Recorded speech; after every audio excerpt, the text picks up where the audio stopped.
દીકરીઓને લગ્ન મંગળ ગીત શીખવાડી દેજો બેન, હજી આપણી પાસે સમય છે, હાવ ભૂલાઈ ગયું છે.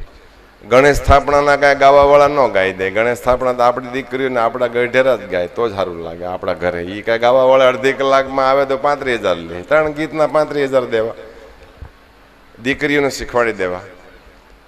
માણેક સ્તંભના સ્થાપનાના ગીત દીકરીઓ નથી આવડતા, એમાં કાંઈ પેન ડ્રાઈવ કે મોબાઈલ ન ચાલે, આપણે જ ગાવા પડે તો જ ગણપતિ બેસે, તો જ નિર્વિઘ્ન આપણું કાર્ય થાય. એ 3 દિવસનું જ અનુષ્ઠાન હોય. વરઘોડો કાઢવો, પરણાવો, ઉકળી ઉઠાડવી ત્યાં સુધી આવડતું હોવું જોઈએ.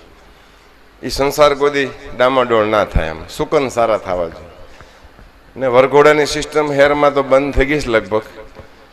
એ એક હરખ હોય છે, આનંદ હોય છે, પણ એમાં પ્રદર્શન ન થાય એવું શાસ્ત્રો શાસ્ત્રીઓ કહે છે કે ભાઈ લાખ રૂપિયાના ફટાકડા બજારમાં બીજા ગામની બજારમાં ફોડવાના, આખું ગામ દોડવું આપણે, કોકની નીણ હળગે, કોકના છોકરાના હાથમાં ફૂટે, એ બરાબર બાબતો નથી. એમ મને તો કોઈક મહાપુરુષે કીધું છે કે આવું કેવું એમ વ્યસની નિર્વ્યસનીની વાતો છે તો આપણે સર્વ અભિયાનમાં જોડાયેલા છે. સર્વ અભિયાનમાં આપણે પણ જોડાઈ, ગામમાં સારી પદ્ધતિના ઝાડો વાવીએ,